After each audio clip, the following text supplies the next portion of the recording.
I served in two branches of the military. I served in both the Navy and the Army, and both services had a lot of pressure, a lot of stress. And getting out of the military is a whole new ball of stress, a lot of pressure. Transitioning into the civilian life. And the sad thing is you still carry around the stress from what you had in the military. That doesn't go away. And it affects your everyday living. And trying to erase your military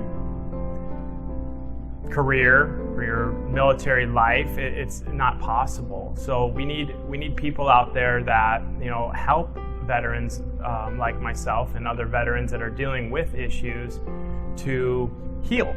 And that's the whole part of your journey home back to civilian life is healing. And so today we have a very special guest named Mike Wold, and he's with Healing of Memories. And I'd like to introduce you to Mike. Thank you for coming today. Thank you, Brian. I'm just honored to be here, and I want to compliment you on the good work that you and your organization are doing.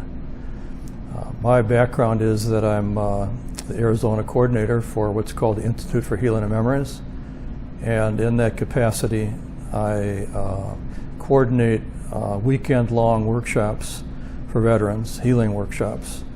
Now, of course, we're dealing with the COVID, so we are put a mini version of that online. So we're now doing Zoom 4-hour workshop versions of that. A little history on the Healing of Memories. It started really back in South Africa. As those of you who are old enough to remember about the apartheid, a terrible time in South Africa. It was a time of death and destruction and hate. And once Nelson Mandela was left out of prison and eventually, became the president of the country, and he decided that he was going to reconcile and heal. And Father Michael Lapsley, who had been a missionary there and who actually had been injured with the letter bomb that was sent to him by the previous government, came back to South Africa and worked with Nelson Mandela and Desmond Tutu to heal the country. He worked with the Truth and Reconciliation Commission, but he also worked at a trauma center and realized that the country needed more than the Truth and Reconciliation. They needed some type of a retreat or workshop so that the country could get healing. The key to the whole workshop really is storytelling. Seems simple, but that's what the whole grounding of it is.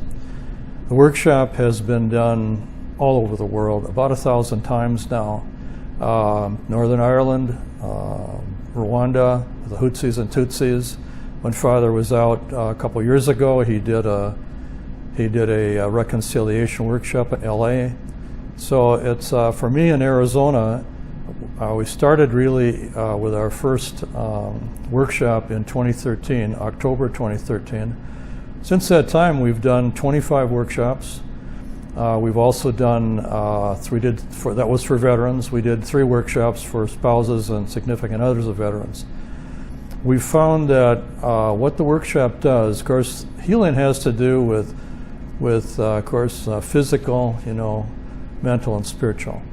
What we do is we provide both psychological and spiritual healing. And I have to say a little bit about the concept of moral injury, the injuries that many veterans get when they are forced to or voluntarily do things that violate their conscience. We've found that the Healing of Memories workshops is very effective in dealing with that area. Why is that the case? Many of those stories are buried and they're not told to anybody. But if you bring veterans together, and the workshop starts with kind of an opener where we get everybody together, create trust. But the big part of it is we break into small groups. The veterans have been given time in the morning to go through what we call a life map and to circle those areas where they got painful memories, break them into small groups, highly trained facilitators, and the veterans will open up on these stories. And many veterans tell me it's the first time in their lives they've been acknowledged. one of the things that came up, we were doing the workshops, all of them were for men and women veterans. A couple of women veteran friends of mine who went to the workshop said, a lot of my friends won't come to this because they're dealing with, they don't want to be with the men. Their stories have to do with military sexual trauma. And so we started doing workshops just for women in addition to those for all so far. So that's kind of what our workshop is. I'm very proud to be with it. Well, Mike, thank you for your service, first of all, U.S. Navy veteran, is that right? I want you to just, to share to the audience and share to the veteran community of your military background. I'm a U.S. Navy vet, as you mentioned. I enlisted in the Navy in 1967. I went to officer candidate school in Newport, Rhode Island. Because of my eyesight, they didn't let me drive ships, which disappointed me. But they sent me to supply school, so I volunteered to go to Vietnam and I was on a U.S. Navy oiler. I was a supply officer on the oiler. I did 2 cruises in Vietnam, and got out in January of 1970. So, Vietnam veteran, thank you for your service again. That time is something that has affected a lot of individuals and veterans. And just on my behalf, I served in the Navy and the Army, and both services were stressful in their own kind. And in the Navy, I was in Operation Iraqi Freedom, working on the USS Nimitz in the arresting gear on top of the flight deck. So it was a very stressful time. And then in the Army, I transitioned into infantry school, and then was at 3rd Ranger Battalion. And so I had a whole different type of stress. But getting out of the military, those stressors stay with you. They stay with you, and getting out and becoming a civilian is stressful enough. And so you have to carry not only the stress from the military getting out, or the moral injury that you receive in the military, you also have now to transition your life. And so I just wanted to ask you to briefly, speak about stressors that affected you in your military service. I have to say that unlike my dad, who's a combat vet, my 4 uncles who are combat vets, I didn't get shot at.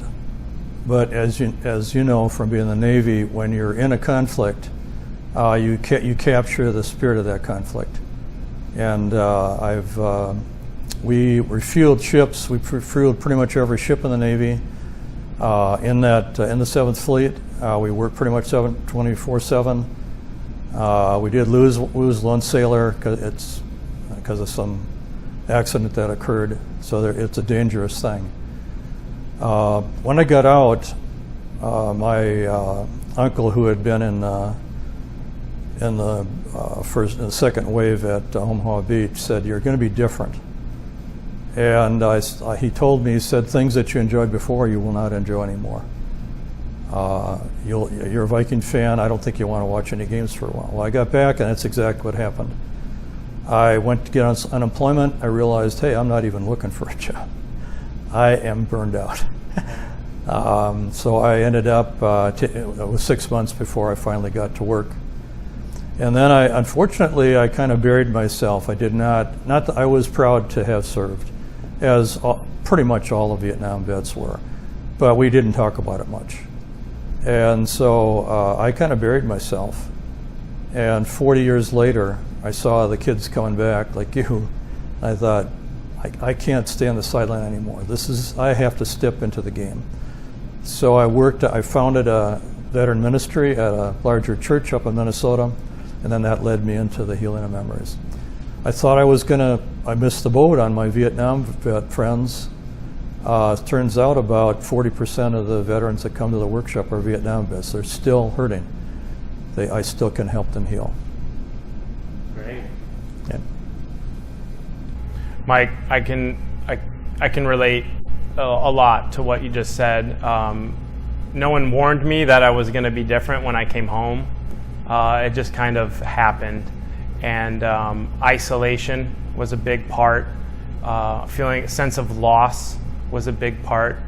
I felt a sense of failure, and I started trying to find my way, and I just couldn't. And then I started drinking. I started looking for escapes. My sleep wasn't good, and then I finally reached out for help.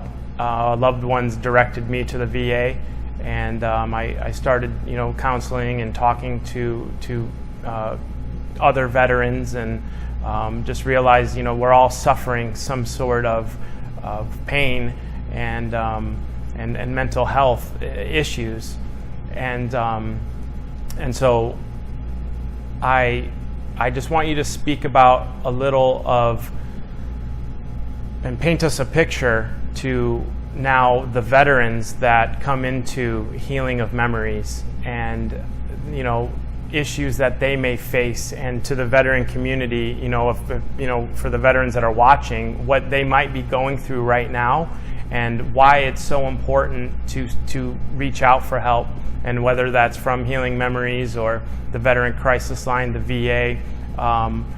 Just speak a little bit about ways and why they should reach out to Healing of Memories.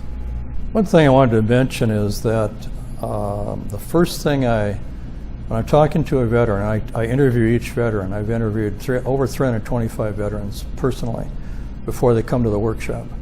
And I'm very familiar with what you're talking about, particularly the isolation, not wanting to go to the VA. So I stress to them that we do not do therapy. I said, that isn't our ground. That's not our sweet spot. So I asked them, are they getting help? It's so important to do that. And so when if they say no, then I say you might want to get some help. I've got a couple of counselors I know at the VA. I trust them, et cetera, et cetera. If they say that they're doing okay in that area, what we do is we complement the services that are provided, the therapies, because the trauma part, the VA is getting better and better at that, and of course a bunch of partners, who are doing a good job of that too. But that has to do with that near-death experience, watching death, seeing death, getting shot at, that sort of a thing. And that is being built better and better. There's a whole bunch of things. But there's also this thing called moral injury. I want to just go back to that a little bit. And what that is that guilt and shame that happens. And they tend to overlap somewhat in terms of symptoms. So what we provide, and it's one of the very few, how would I say, services provided to veterans. And I'll just give you a couple stories that say what happens on these workshops. There was a veteran, Vietnam veteran, about 6 inches taller than me and about 5 inches wider. A huge guy. He had the most anger I've ever seen in anybody coming to our workshop. And I was wondering, maybe I made a mistake by letting him in. Maybe there should have been other helps for him. Well, he got in there, he had that frown on his face, and after it's over, I only go to the first 5 minutes because it's all confidential. Only people that are there are the facilitators and the veterans. I keep everything confidential. I have 5 minutes at the end. After it was over, he had a little different look on his face, but he said, Mike, I'd like to talk to you privately. So we went into a private room. I made sure I was between this vet and the door. You just never know. Right. And he looked at me and he said, I was always an angry man, Mike. I have a bumper sticker, if you look out in the parking lot, it says, I hate everybody. He said, I had the best sleep on Saturday night I've had in 40 years. I never realized that my anger and my nastiness was related to the buried stories from my life.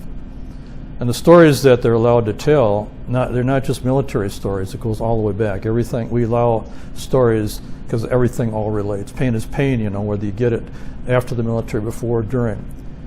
And he said, I'm going to reconcile with my family. He emailed me a week later. He says, I'm a new man. So that's the kind of thing that happened, that the ability to sit across from somebody and to say, hey, this is what happened to me. Just one story, Vietnam vet told the story we're a little concerned about, the facilitators told me they're concerned about an Iraqi vet. He wasn't talking. And they came around to him, and they didn't think he was going to say anything. He said, "That Vietnam vet told my whole story. I wasn't with him in Vietnam. When he described the feelings that he had, I was right there with him, and now I'm ready to tell my story." And there's bonding that takes place.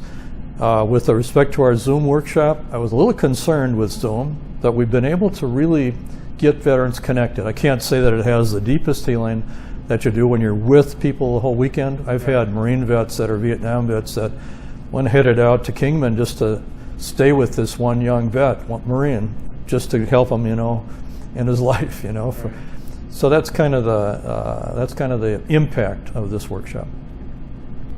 Well, thank you for sharing that. The next question I would have for you is, or what I'd like for you to do is paint a picture to a veteran now that is listening that wants to come, or the first step, or what would they expect at the healing of memories?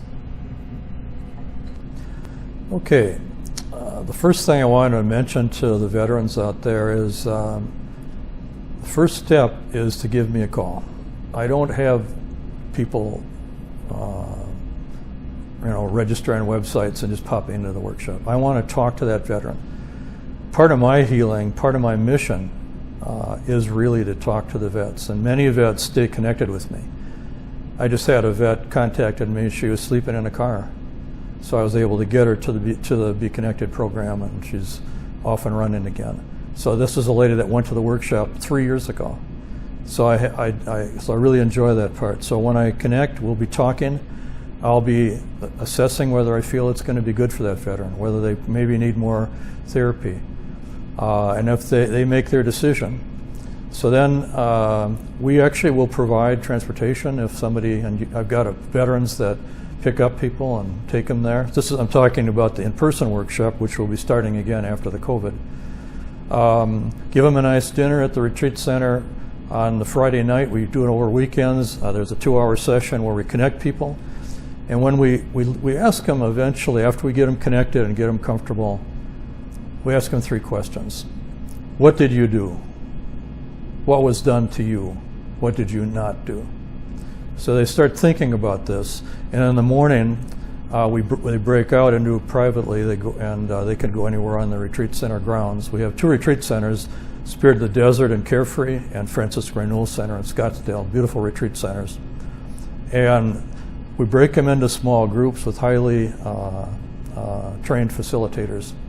And usually the facilitator will start with his or her stories first. That creates the bond, creates the openness, creates the trust. And then the veterans will get we usually give them about 45 minutes to be able to tell the story. And we tell the veterans listening, listen appreciatively, listen respectfully, don't say anything, don't think anything. Take it in. And many veterans have said, no one's ever listened to me for 45 minutes in my entire life. Then we do a little bit of social thing in the evening. In the morning, we do release ceremonies.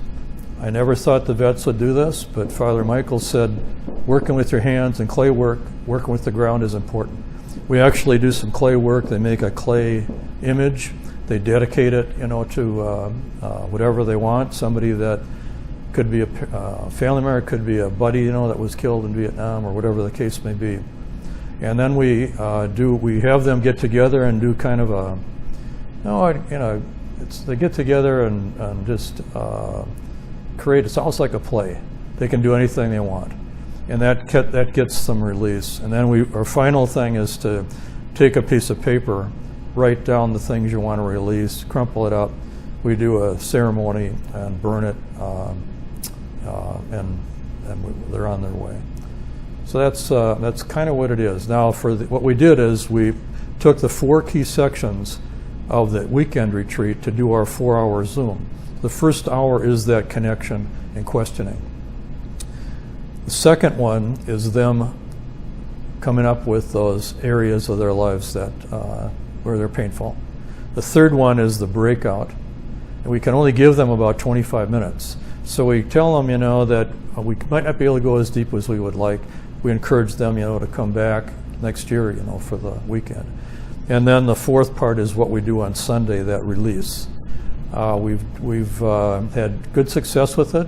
We evaluate the one that's on the weekend. We have a detailed quantitative assessment. We also have a general assessment that's done through every Institute for Healing and Memories throughout the world. For the 4 hour, we combine those two, and we measure things like what was the impact on things like guilt, what's the impact on anger, what's the impact on openness. So we measure those things. And the results we had just on the one we did a couple weeks ago, everybody responded but one, and they all said it was 100% on their expectations. And then we have like, was it excellent, good, medium, poor, not at all, whatever, on your healing, and they all answered excellent. Great. So that's kind of it.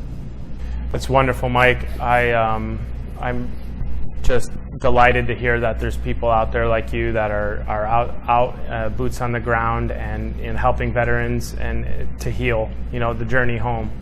And right now we're all dealing with a stress in our lives, COVID-19, and it affects every business and every person individually. And so I just want you to reiterate that you can help people right now virtually, and how to do that. And then that they also can then come to the retreats afterwards. So just talk a little bit about what you guys done for COVID and then how it'll transition. When the COVID started, we got very concerned about our veterans. So we set up 90-minute, we called them gatherings for veterans. Started with the veterans that had been to our workshops, and then we opened it up to all veterans. We did about 12 to 15 of those. And that taught us that, hey, we can use Zoom. So the safety of our veterans is extremely important. And so we will not bring our veterans back to these retreat centers until it is perfectly safe there. So we created the Zoom workshop, the 4-hour workshop. So the veterans in the safety of their own homes will be connecting with other veterans. They'll be telling their stories. It turns out it's turned out to be very effective. I have to emphasize that we can't get as deep as we could. You don't have a chance, to be walking around with your Marine friend or something like that. But it has been quite effective for us. So I would encourage veterans that would like to get that type of psychological and spiritual healing that you get from sharing the deepest stories to give me a call, and we'll help you out. Mike, thank you so much for joining us today. I really appreciate you. I appreciate your ministry and the call to serve veterans. I have a deep passion to help our brothers and sisters out there in need. If any veteran out there is wanting or needing help of any assistance of any kind, please, the Veteran Crisis number will be listed on the bottom of the screen. Please reach out to Mike, check out his website, and start sharing your story, because you never know which veteran your story might help. So I really appreciate you coming today. Well, Brian, I want to thank you for letting me be here. I want to thank you for the good work you're doing. I want to thank you for the openness and sharing your story. Again, veterans that are out there, this is what I do. And give me a call, and I'd love to talk to you. I can tell you more about the workshop, and help you in any way I can. God bless.